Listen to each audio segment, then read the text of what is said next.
The economy has already collapsed. They just haven't told you yet. Hey, everybody, you're watching Bull Boom Bear Bust. And it's Tuesday, May 24th, 2022. We've got a lot of economic financial news to get caught up on. But first, let's talk about this. And I still see sometimes in comments, hey, JJ, when's the collapse happening? When is the economy going to collapse? The economy is collapsing right before our eyes. And in fact, many people would argue that ever since 2008, with the enormous bailouts that we saw and the failure of our financial institutions, that was the beginning of the end of the economy. Now, it was a failure for the financial institutions, but at the same time, it wasn't a failure because they were rescued.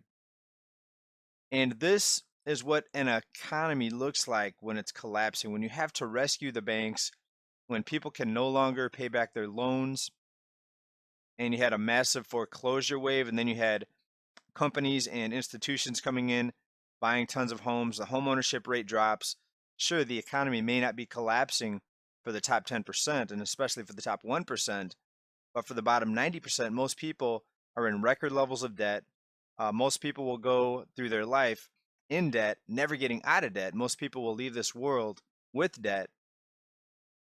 An economy that's collapsing has a nation that's 30 plus trillion dollars in debt. An economy that's collapsing has a population, consumers, that collectively are $16 trillion in debt.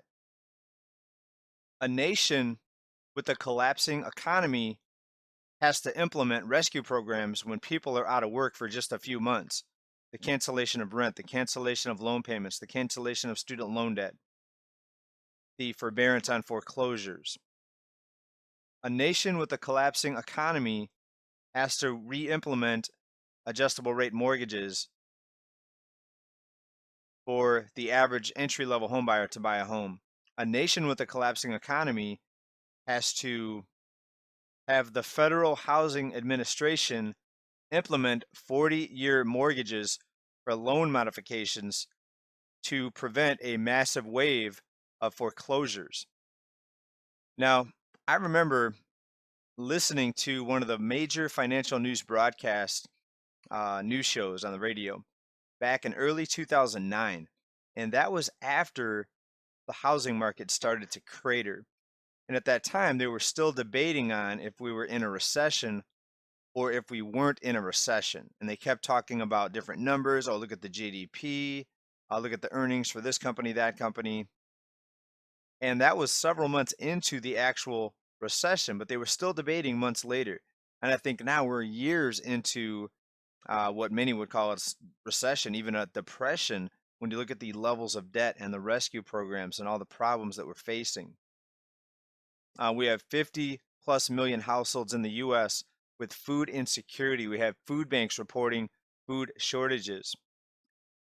And yes, all these things are part of the economy. And just because the talking heads are out there telling you that everything's fine, you might want to ask yourself, is everything really fine? And let's take it to the next step. If everything wasn't fine, would the talking heads be honest with us and tell us the truth? Or are they going to keep it covered up? Because if they do come out and tell us the truth, then people will panic even more.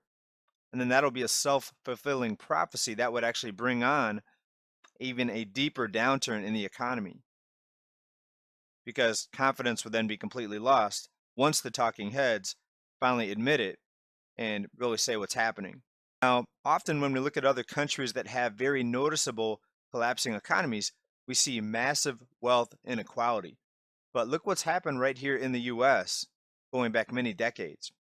And look at the difference in the disparity in incomes since the 1970s, early 70s. We see lower income percentage change 45%. Middle income people increase their income by 50%. But the upper income people saw a nearly 70% increase in their incomes since 1970. Now, Best Buy just reported earnings, and what they're seeing is lower sales as inflation hits shoppers' wallets. Well, if the economy was so strong, then why are shoppers pulling back on spending? I thought the economy was still good, right? So shouldn't profits be increasing? Why would Best Buy be saying this if the economy was really that good? Best Buy cut its annual profit forecast on Tuesday due to lower demand for TVs and computers, making it the latest major retailer to underline the impact of 40-year high inflation on shoppers' spending power.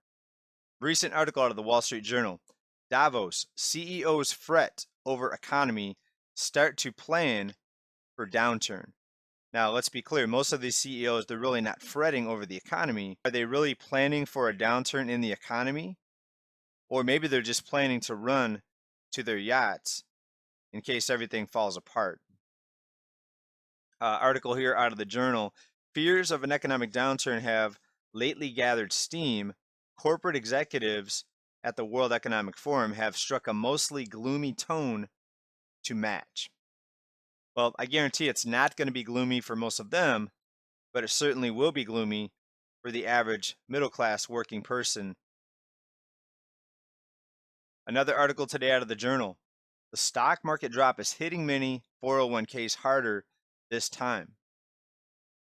So many people with their retirement accounts, they just sit it and forget it because they see the stock market, the long-term returns are always going to be there. Even if there's a downturn, if you just wait, the market always recovers and marches back to new all-time highs. But what if you're retiring in the next couple years and you want to take your retirement when the market is down?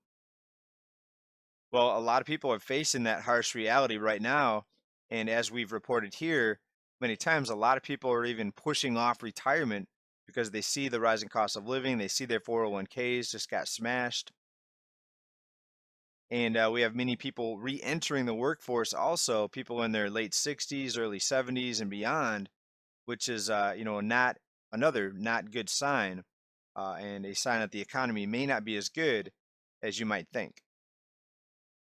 And unless some other major rescue programs are implemented very soon, the average US consumer is speeding straight towards a brick wall because you have rising costs, you have wages that are not keeping up, you have savings that are being depleted, you have retirement accounts that are getting pummeled.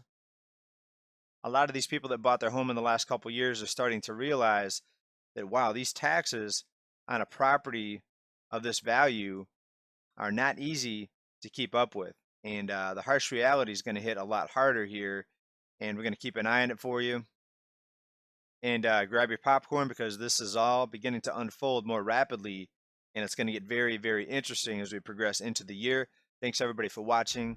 Stay well, stay safe, keep stacking, stay prepared. Bye for now. Invest wisely.